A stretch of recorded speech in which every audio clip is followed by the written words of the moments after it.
As World War II got underway, both the Allies and the Germans were looking for the knockout blow, the new weapon that would decisively defeat the enemy.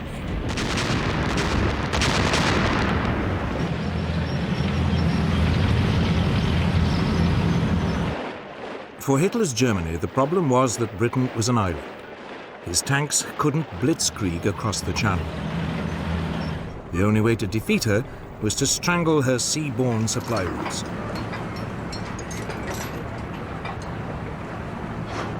That meant warships, and above all, submarines.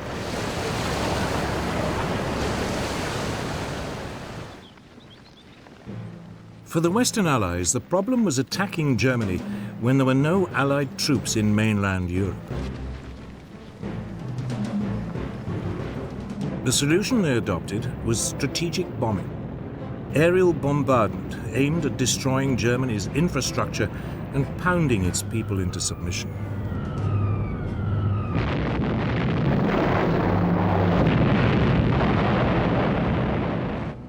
The two sides had adopted two very different tactics, but with one aim: to save their troops and to bring the war to an end as quickly as possible.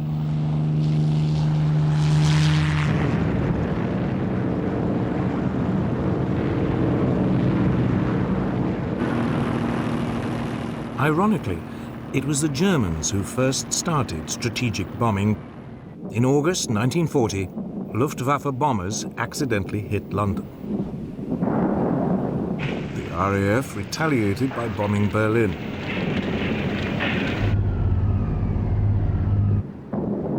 By the autumn, Germany was bombing Britain's cities almost daily, convinced the British would eventually crack.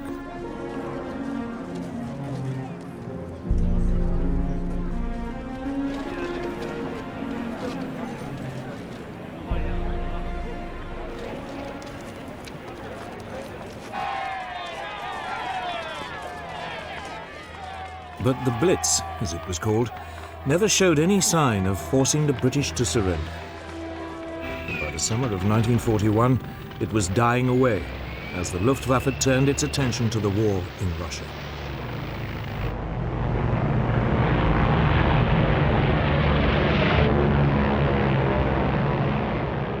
But for the British military command, bombing remained the only way of striking directly at Hitler's Germany.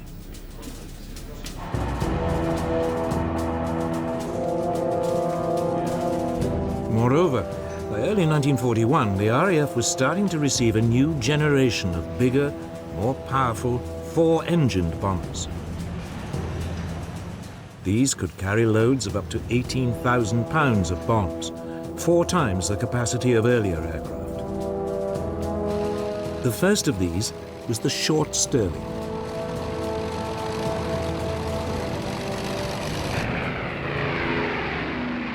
To begin with, the plan was not to hit the German population, but specific infrastructure targets, cutting transport and oil supplies, damaging Germany's ability to wage war. But it suffered one central problem. Britain's bombing was extremely inaccurate.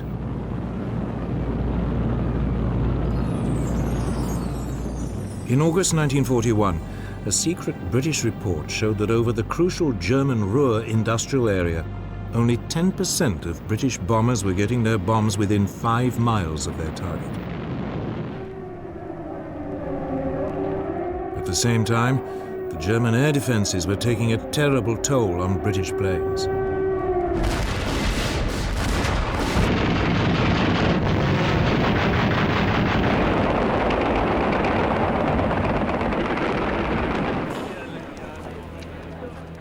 By late 1941, up to 10% of the bombers on any raid were being shot down.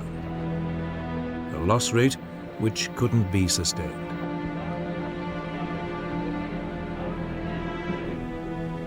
The Royal Air Force High Command decided to change tactics. It gave up any pretense of trying to hit specific targets. Instead, Bomber Command was instructed to undertake what it called area bombing, a euphemism for what is known today as carpet bombing. The idea was to deliberately target an entire area of a city, regardless of the civilian population. In the chilling words of the British Air Ministry, it would destroy the morale of the civilian population and, in particular, of industrial workers.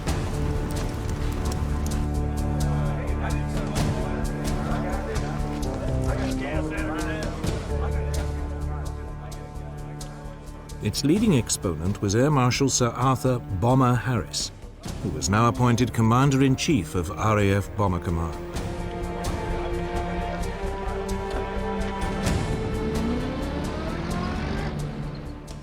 There are a lot of people who say that bombing can never win a war.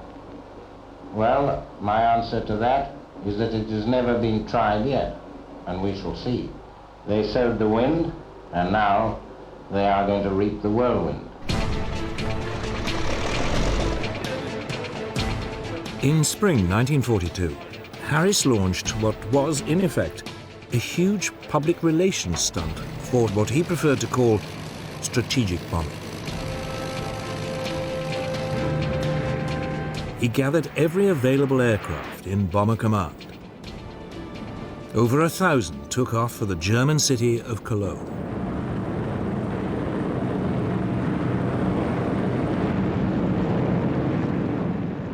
The city's defenses were overwhelmed.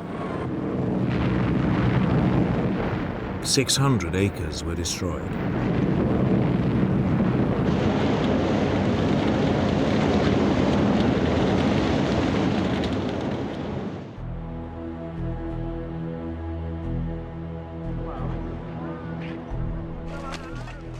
But only 39 British aircraft were lost.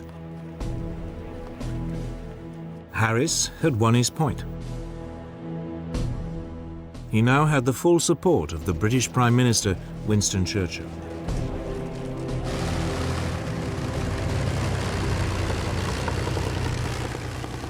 He also now had an outstanding new weapon, the Avro Lancaster, the finest heavy night bomber of the war. And he had a new partner. By the summer of 1942, the United States had joined the air war in Europe. American planes began to appear in Britain. The majority were the Boeing B-17 Flying Fortress. It was heavily armed with 13 machine guns and could, in theory, fight its way through to a target in daylight without a fighter escort. It was also equipped with a new bomb sight that would supposedly allow it to drop its bombs with almost unerring precision.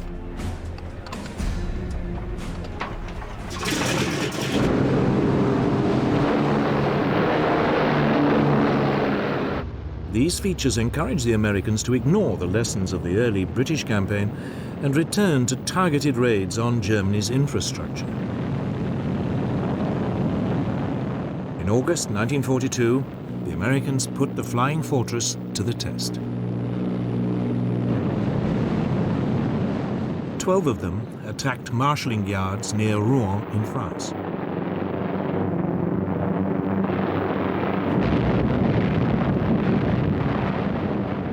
Damage was slight, but the United States lost no aircraft. For the Americans, it was the proof that daylight raids on infrastructure targets could work. For the British, it simply showed that the Americans could hit a minor and relatively undefended target. But that winter, the two allies agreed to combine their approaches. They would launch a massive bombing campaign against Germany's industrial heartland. The Americans would attack by day against carefully selected infrastructure targets. The British would attack by night, carpet bombing whole areas, destroying war production and civilian morale. They hoped it would be so devastating, it might even bring the war to an end.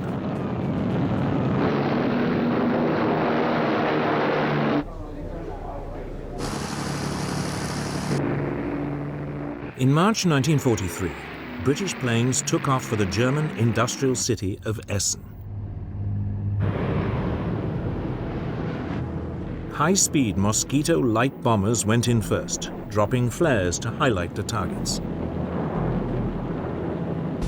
Then a force of nearly 450 Lancaster bombers swept over the city, dropping their loads.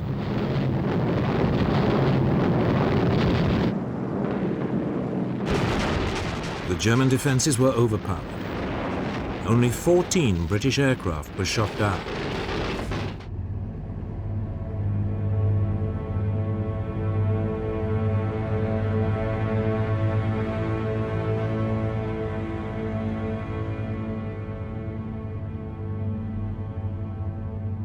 The Essen raid was followed by wave after wave of similar attacks on industrial towns in the Ruhr.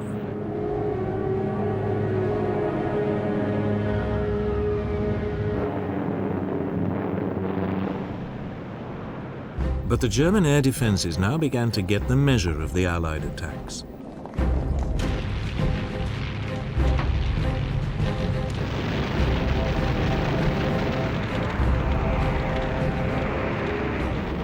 Britain's losses climbed to 1 in 10. Harris was forced reluctantly to call a halt to the attacks.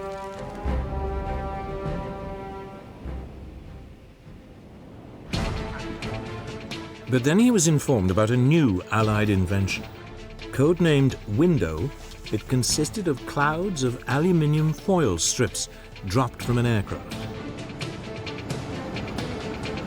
As the foil fell, it jammed any radar system. It promised to cripple the German air defenses.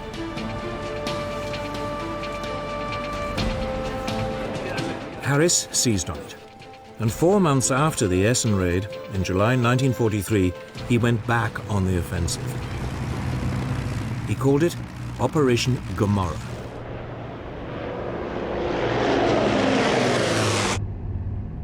The target this time was the industrial port of Hamburg.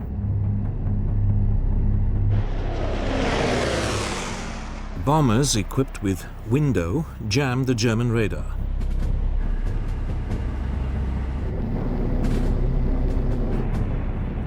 Other aircraft dropped incendiary bombs.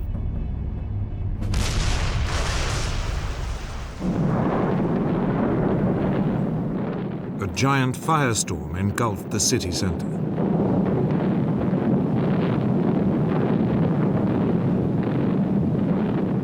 "40,000 people died, and 500,000 were made homeless.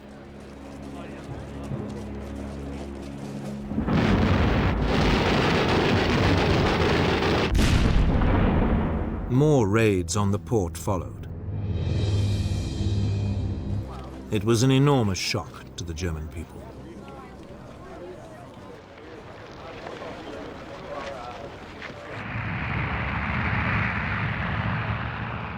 Four months later, in the autumn of 1943, Harris followed Hamburg with a series of attacks on Berlin.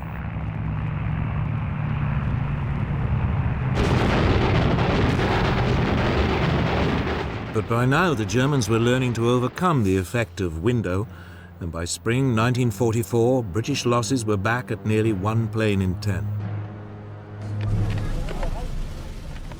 Worse, there was no sign German civilian morale was cracking. Harris's carpet bombing campaign was just not working.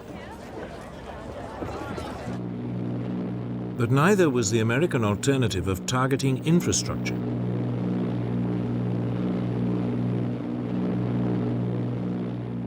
By the spring of 1943, US Army Air Force daylight raids were steadily reaching deeper into Germany.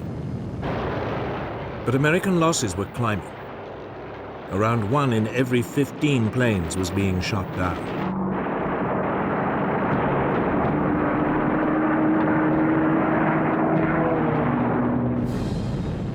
Yet undaunted, the American command now launched an attack on factories in the German towns of Regensburg and Schweinfurt. It was hugely ambitious. both were deep in southern Germany, far beyond the range of US escort fighters.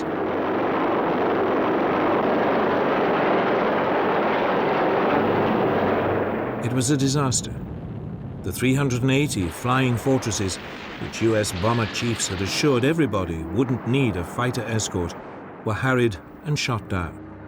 The loss rate was over 16%.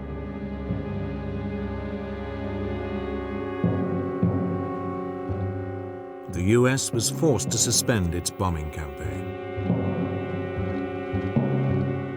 The war in the air had reached stalemate, and there was still no sign of it helping to usher in a victory.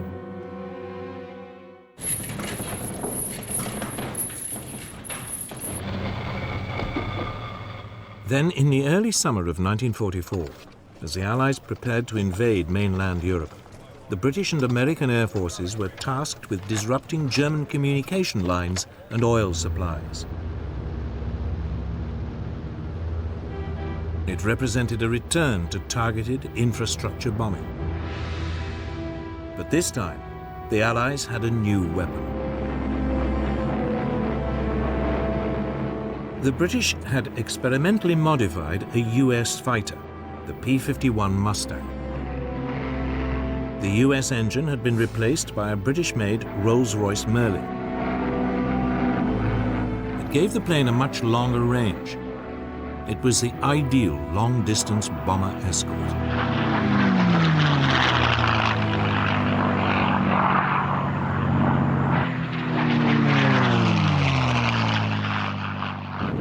The Allied bombers hit bridges and roads leading to the German front in France with almost surgical precision.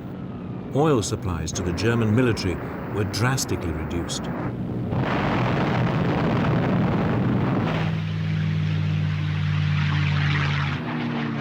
Once again, the German fighters attacked, but they were now outmaneuvered by the Mustang.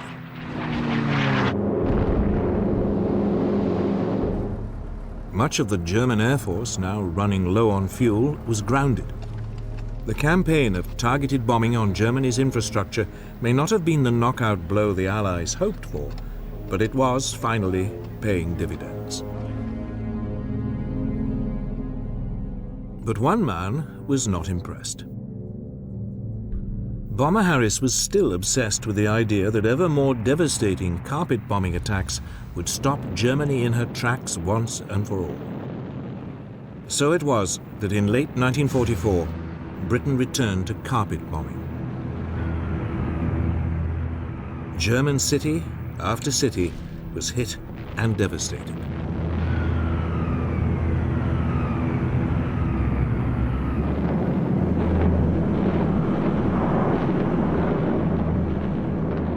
Then, in February 1945, Harris attacked Dresden, a city with virtually no military significance.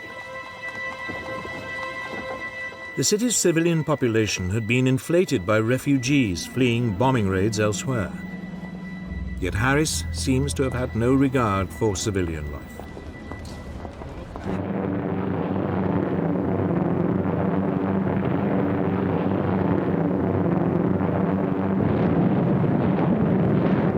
The city was flattened. Some 50,000 people died.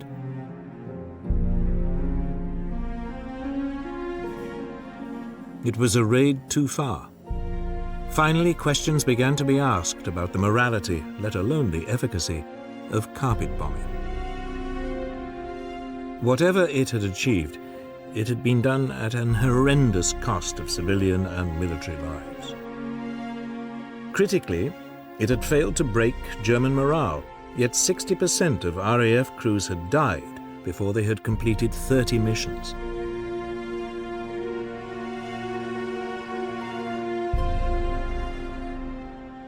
For all the hopes put in it, carpet bombing had not come up with the knockout blow.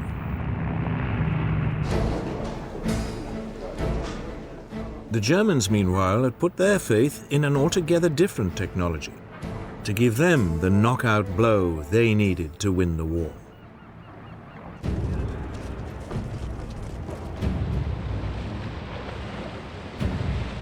For Germany, Britain was a problem. It was an island, and for once Hitler's formidable land forces were useless. Britain also had a much more powerful navy. Yet Hitler calculated that if he used what he had strategically, he could fatally disrupt the sea convoys that were keeping Britain supplied with everything from oil to food.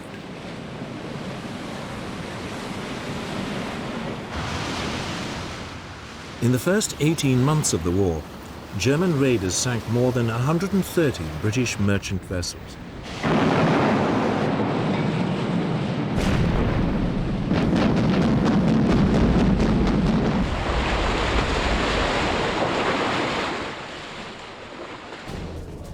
Some of the most effective raiders were the so-called pocket battleships, small but powerful warships designed in the 1930s to circumvent restrictions imposed on German rearmament after World War I. One, the Graf Spee, became particularly notorious.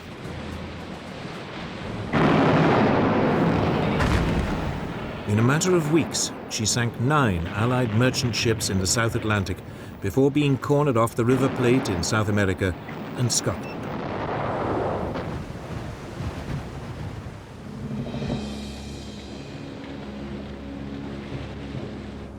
But the raids were taking a serious toll.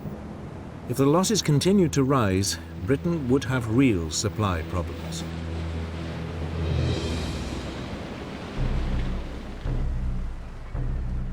Then, in early spring 1941, Germany's first and only 2 full-sized battleships completed their sea trials.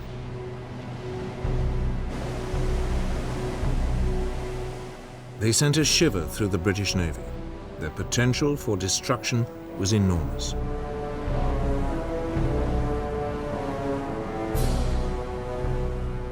First into action was the Bismarck. In May, RAF reconnaissance aircraft spotted her in the Norwegian port of Bergen, trying to sneak out into the North Atlantic. The British Navy set off in pursuit. 2 days later, the Bismarck was sighted in the North Atlantic. Britain's latest battleship, the Prince of Wales, was sent to intercept her. With her was the British battlecruiser, Hood.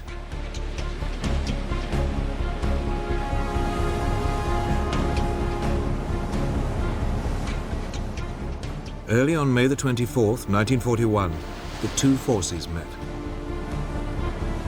It was the first time the 2 sides' battleships had squared up to each other.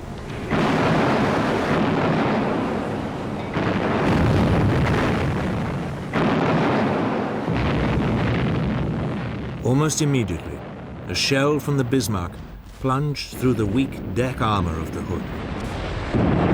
It penetrated one of the aft magazines. There was a huge explosion. Only 3 of the Hood's 1,200 crew survived. The Prince of Wales, now outnumbered, retreated. It was round 1 to the Bismarck. 2 days later, Bismarck was spotted again, this time far to the south, several hundred miles off the coast of France. British Swordfish torpedo bombers swooped in.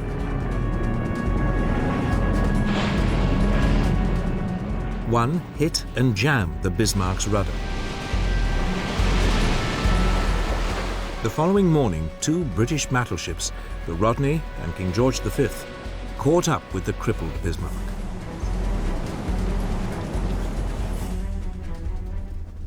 They started pouring heavy caliber shells onto the hapless German ship. She was soon reduced to a blazing wreck. Bismarck was finally sunk by a torpedo. All but 110 of her 2,300 crew perished. The Bismarck had been sunk before she'd had a chance to prove her worth.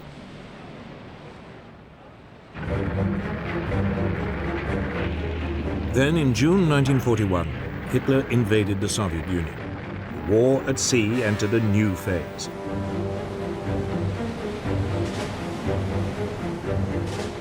Britain began sending supply convoys to the Russian Arctic ports of Murmansk and Archangel.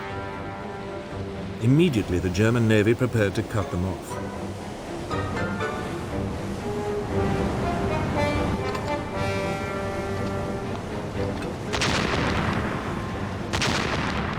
Convoy after convoy was attacked or threatened. By summer 1943, it had become so dangerous, further convoys to Russia were suspended until the autumn, when it was hoped bad weather and poor visibility would offer some protection.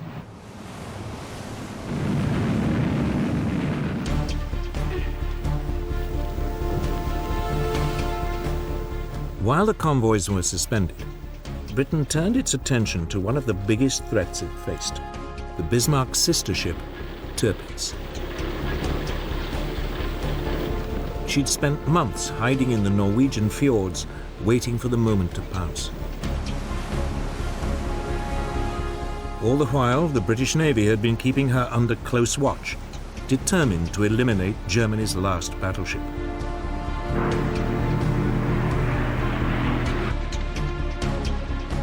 In September 1943, 5 British midget submarines known as X-craft were sent into the Norwegian fjords to sink her.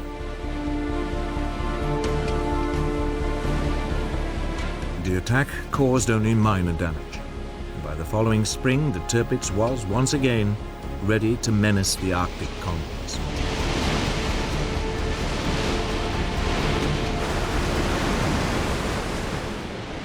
The Royal Navy now sent in a massive force to attack her. It included 6 aircraft carriers.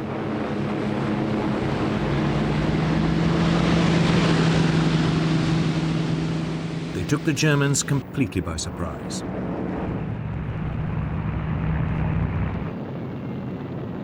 British dive bombers attacked Tirpitz.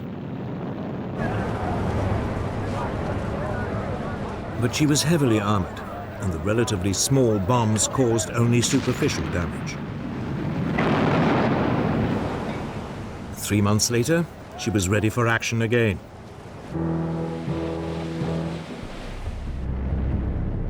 She was soon spotted in another Norwegian fjord. Lancaster bombers carrying massive 5-ton tallboy bombs were sent in to sink her once and for all. Tirpitz put up a smokescreen, which partially obscured her. Nevertheless, several bombs struck her bow, causing severe damage.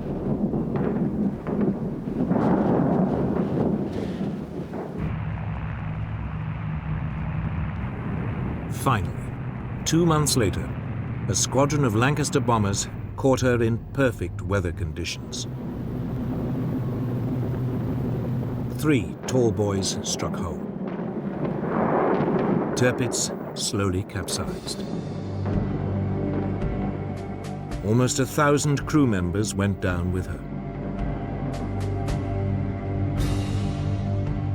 After more than 2 years of hiding and running from the British Navy, she had been sunk.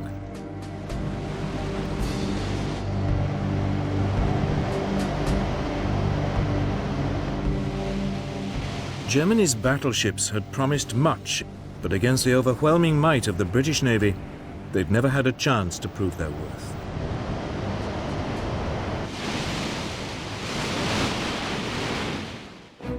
Hitler had lost the battle at sea, at least on the surface.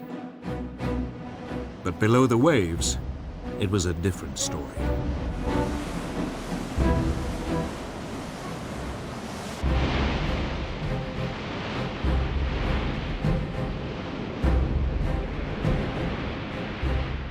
Germany's military planners had long expected that the country's U-boat fleet would play a key role in cutting Britain's supply lines.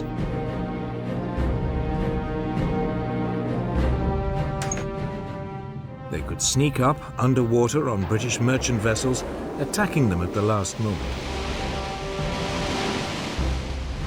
The submarines were also extremely agile on the surface.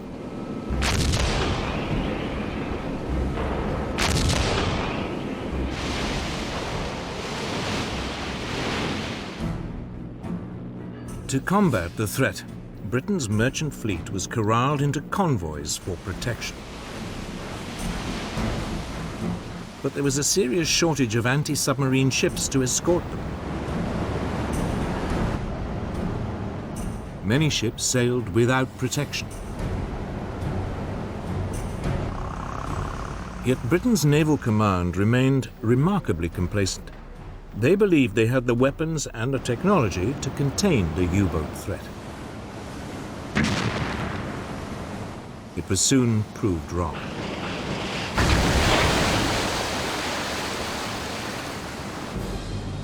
In the early months of the war, Britain's supply lines were harassed and disrupted. Often the U-boats would attack on the surface, picking off merchant ships with their deck guns.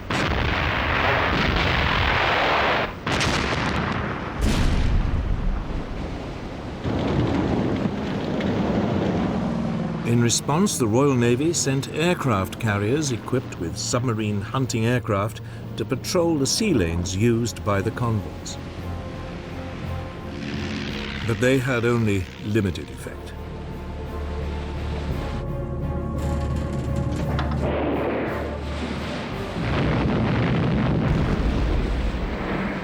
By the end of 1939, over 100 Allied merchant ships had been sunk by German submarines. If losses continued at this rate, Britain would face disaster. Oil, food, and weapons would all begin to run short.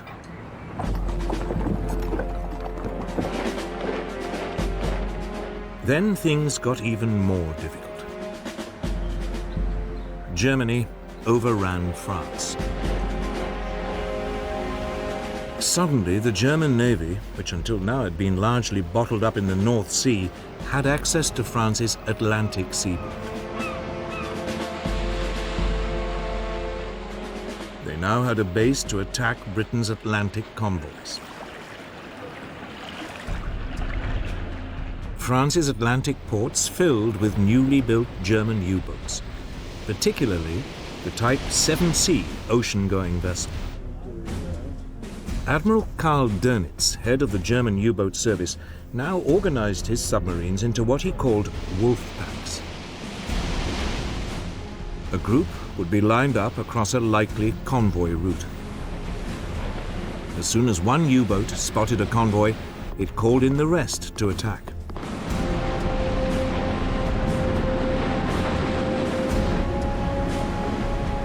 Sometimes the U-boats were also guided by long-range patrol aircraft.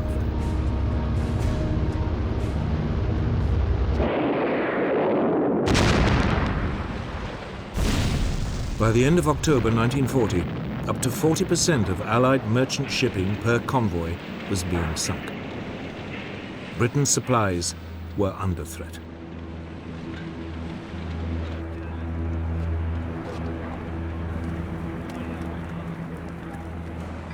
German U-boat crews called it the happy time, and top U-boat commanders became national heroes.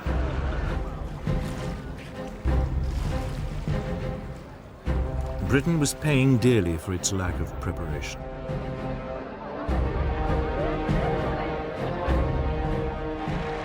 But finally, things began to change.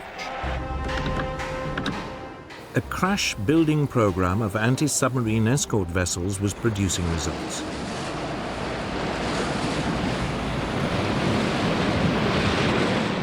The first corvettes, as they were known, were coming off the slipways.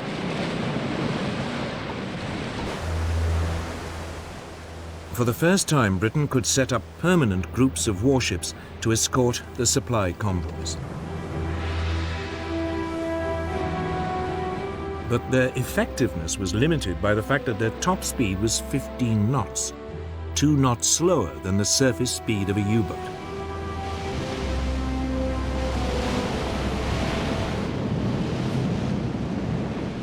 At the same time, the patrol aircraft of Britain's Coastal Command were equipped with depth charges.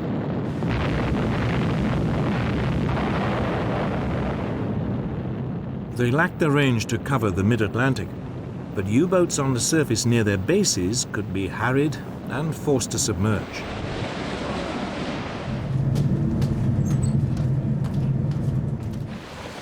Then, as in the bombing campaigns, it was a series of technological breakthroughs that really came to Britain's help.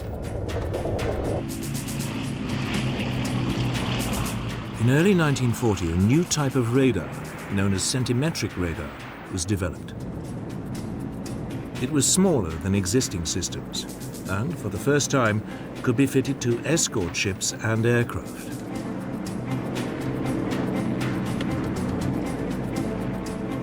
Now, any German U-boat on the surface was vulnerable.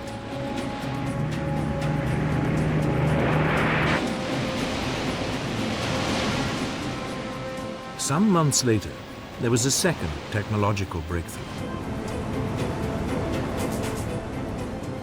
Huff-Duff was a radio detector.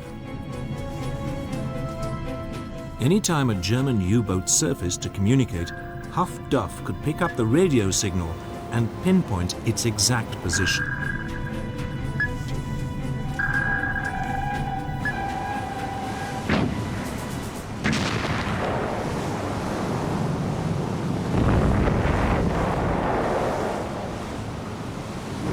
Steadily, during the spring of 1941, Britain began to contain the U-boat threat.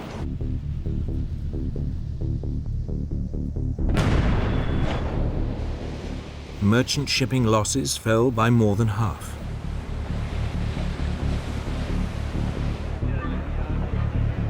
In early March, Gunther Prien, one of Germany's top U-boat commanders, failed to return from a patrol.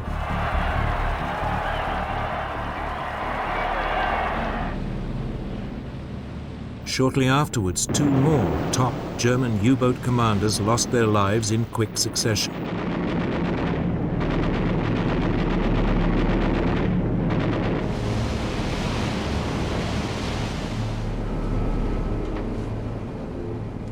Then Germany suffered a major disaster that would reverberate through the rest of the war.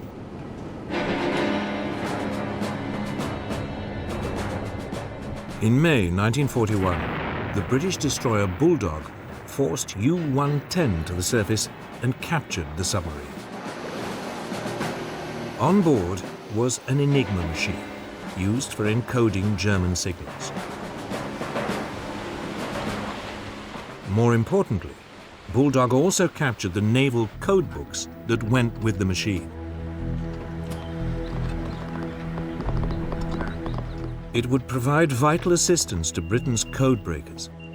Soon, unbeknown to the Germans, Britain was getting a real insight into German naval communications.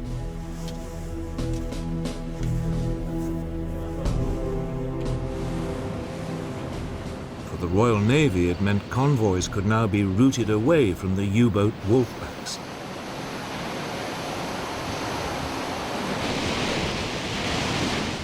Germany's submarines had to work harder and search further to find and sink their prey.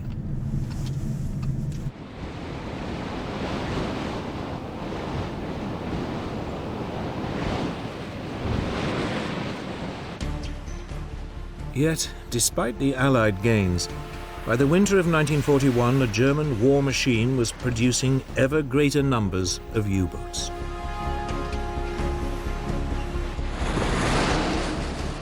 The long-term outlook for Britain's supply routes still looked ominous. Then, in December 1941, the war at sea changed decisively.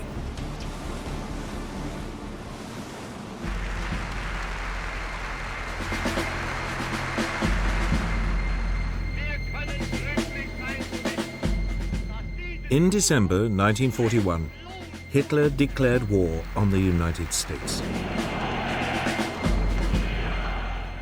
Almost immediately, Admiral Dönitz, head of the German U-boat service, sent submarines to attack US merchant shipping along the American seaboard.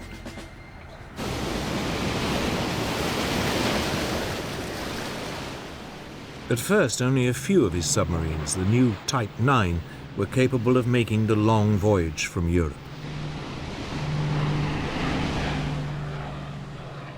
They found easy pickings. The US Navy's Commander-in-Chief, Admiral Ernest King, had resisted British advice to corral his merchant ships into convoys.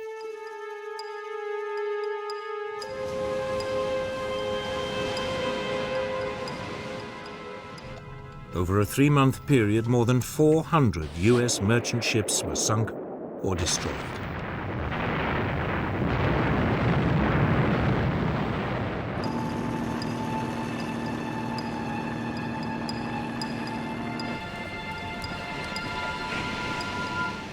America was learning the tough lesson Britain had already learnt. Something had to be done.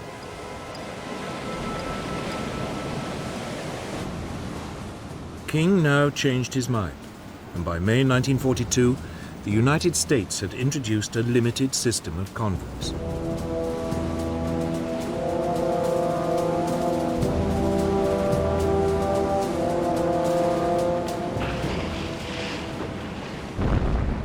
By July, the US losses were falling. It forced the Germans to adopt a new tactic. They would concentrate their U-boats in one particular part of the North Atlantic, the Black Gap, the area in mid-ocean too far from land for anti-submarine aircraft to reach.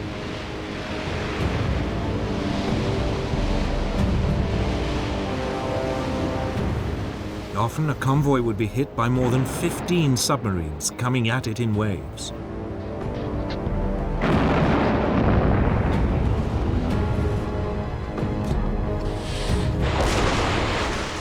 During October 1942, 56 Allied ships were sunk in the Black Gap. By the following March, Allied losses had reached 120 ships in a single month.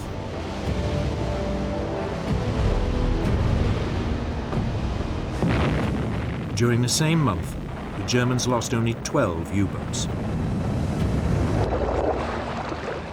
Hitler's tactic of disrupting Britain's supply lines so severely the country would collapse seemed a real possibility. It looked as though his U-boats might win him the war.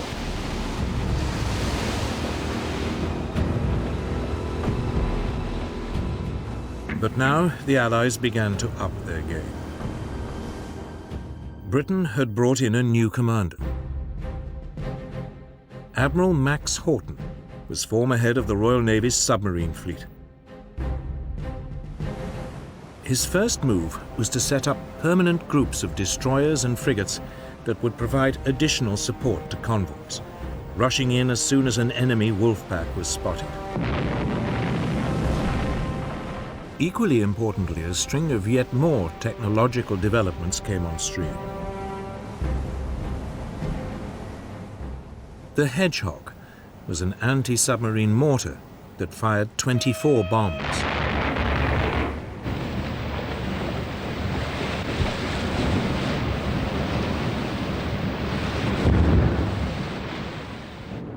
Allied aircraft were fitted with a new high-powered searchlight, the Lee light.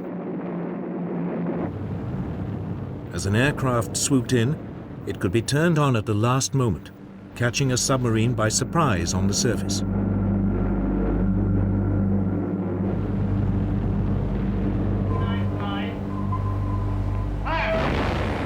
The steady technological advance now began to pay off.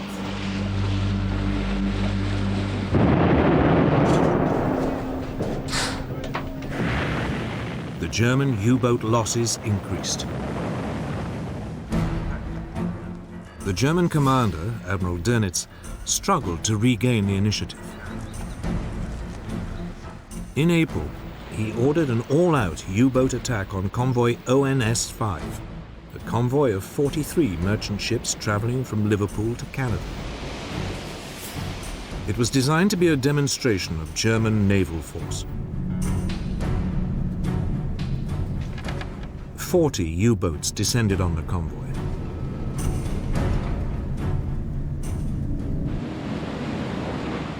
The British sent in extra support groups. Anti-submarine aircraft flew from Canada.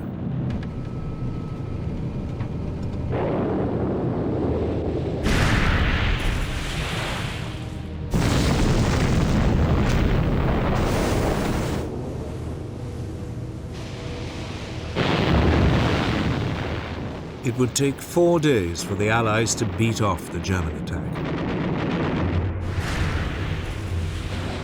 11 merchant ships were sunk, but the Germans had lost 7 U-boats.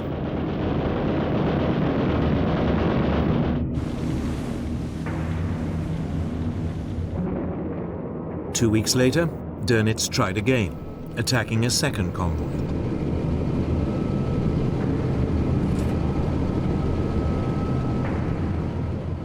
It was a disaster.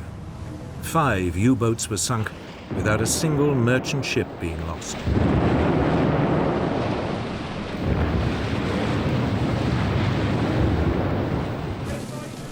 During May 1943, a quarter of all Germany's operational U-boats was sunk.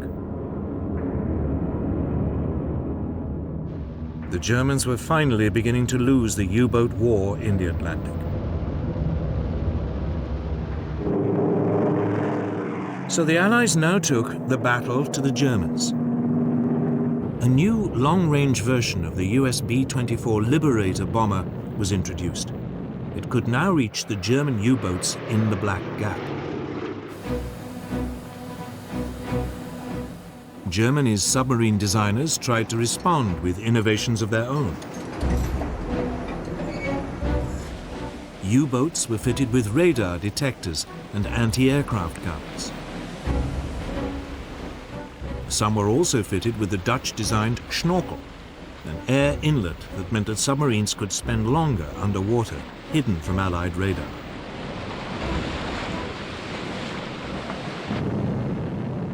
But it was too little, too late. The Allies still found them.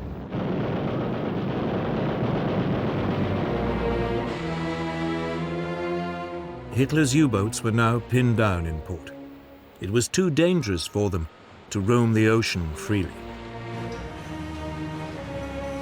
German attempts to find an answer became increasingly desperate. They now produced a revolutionary new submarine. It was known as the Type 21.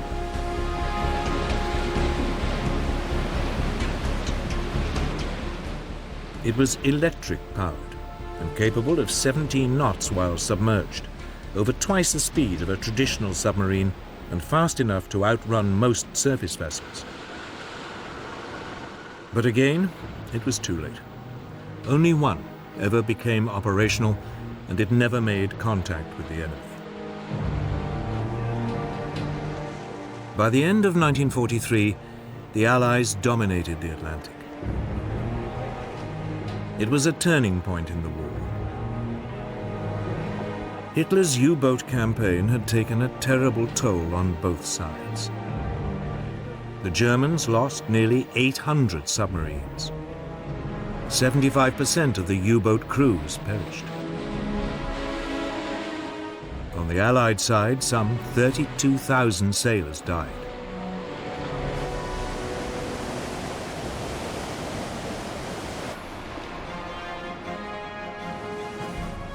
But now, at last, with the U-boats out of the way, great waves of US troops and equipment could flood across the ocean in preparation for the invasion of Europe. Victory in the Battle of the Atlantic would fundamentally change the course of the war.